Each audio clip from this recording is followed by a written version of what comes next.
Erev Tov Chavrim, I'm Stephen Ben-Nun. You're watching Israeli News Live. This is February the 28th, 2018, and it is a very troubling news that we have this evening. What was it, yesterday or the day before yesterday, we actually reported about a strike against Syrian forces once again south of Deir ez-Zor there in Syria along the Euphrates River by U.S. coalition forces there. Is an unconfirmed report, and we had seen this on private sources as well as Amman News had been reporting this. And so we've been looking to see if there is other evidence that would come out that would suggest that this indeed actually happened. And that evidence has been surfacing, but as well with this evidence, a very serious situation that the U.S. Air Force may have actually been helping ISIS militants to gain control of the region where the Syrian army is battling those ISIS militants with the latest airstrike that may or may not have taken out more Syrian military personnel.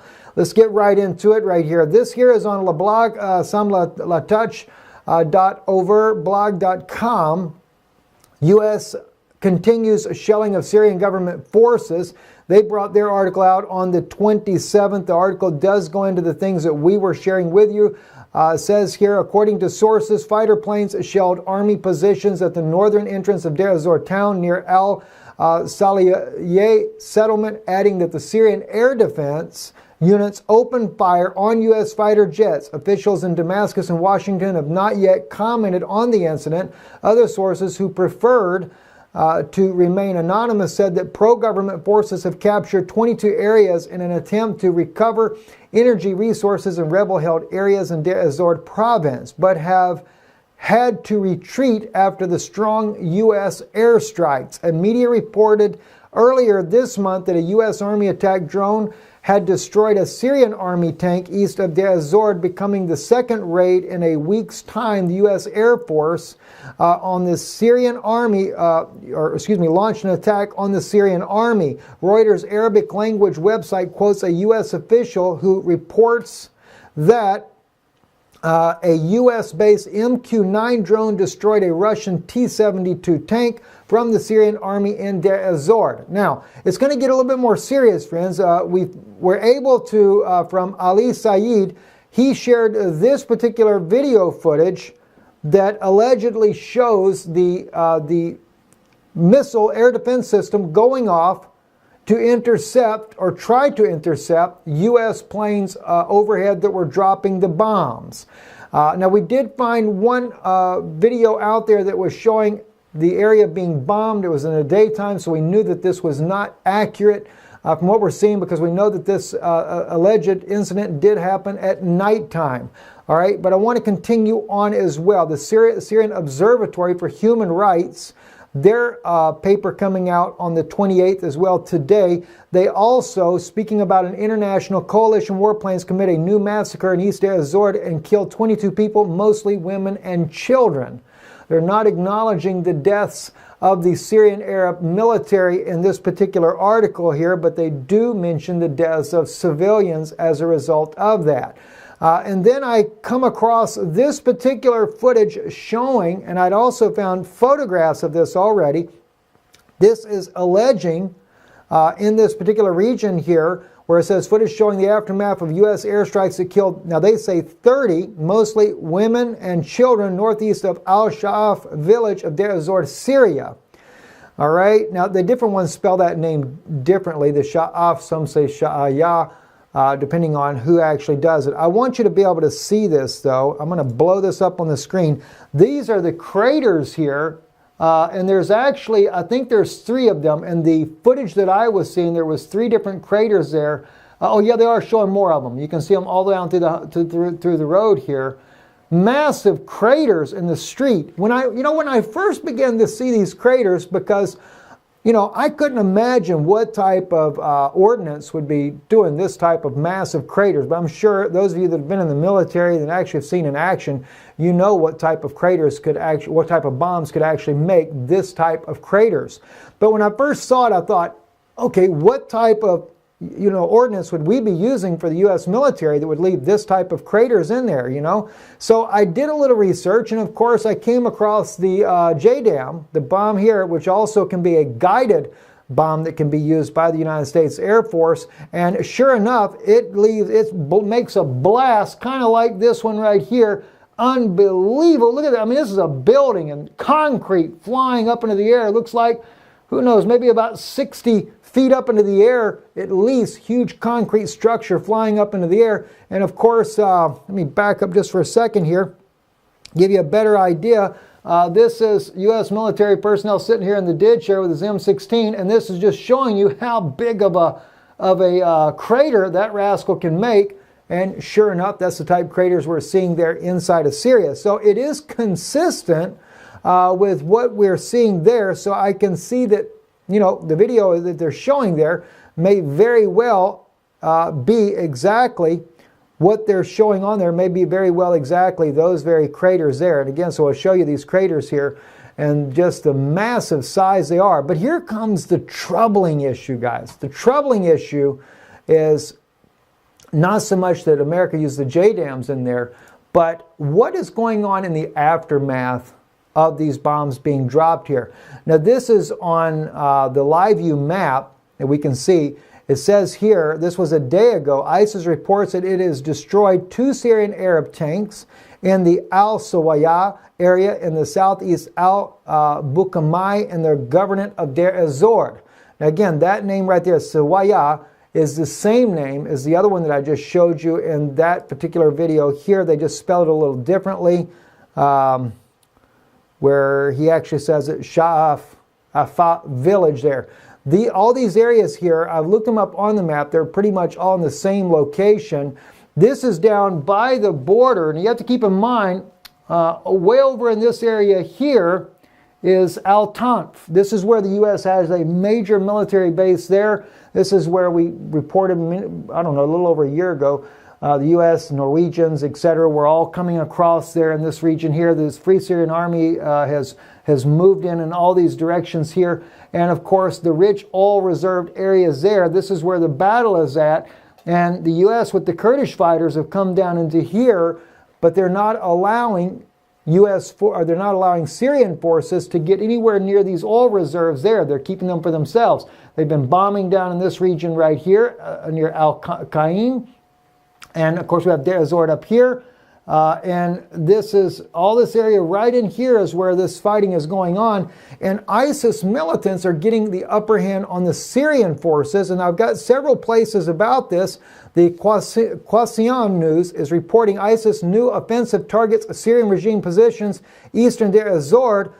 Update Wednesday on the February 20th, 2018. All right, now this is troubling. Wait a minute. Back up just a minute. Eastern side of Deir ez-Zor. All right, let's just back up just for a minute back to the live view map. Here's Deir ez-Zor. The eastern side of Deir ez-Zor is right there in the Kurdish U.S. held area. So what is ISIS forces launching attacks against Syrian forces there? Is the U.S. not taking out ISIS? And then we have on the live view map, ISIS forces also destroying 2 Syrian tanks, which was happening further down here. And again, you have U.S. controlled area. Now there's just a little tiny patch in there that, yes, maybe there are ISIS embedded there, but the problem is there's not supposed to be any ISIS militants up here around east of Deir ez-Zor. That's in the U.S. controlled or Syrian controlled areas. So how are we getting ISIS militants being able to launch attacks? In fact, such a large-scale attack, this here gives you this, that they target Syrian regime positions, but then we come over to here and we find out that they claim they have killed 13, Islamic State claims killing 13 Syrian Defense Force fighters and capturing 4 in Deir ez-Zor. That's a little bit troubling. How are they capturing them there if the U.S. controls that area? And then if the U.S. is bombing the Syrian forces, as it has been alleged in several news outlets already that we've already been sharing with you, What's going on? I mean, this is really troubling, friends. It's troubling for me. You know, I know that President Trump said that Obama created ISIS. Obama did. So they got to be loyal to someone. If Obama created ISIS, then who is ISIS answering to now? It's definitely not to President Trump if he's the one that is against it. And supposedly we're there to take ISIS out. If Obama created them, who are they loyal to then? Is it the deep state? I don't know. I'm very concerned about the situation there.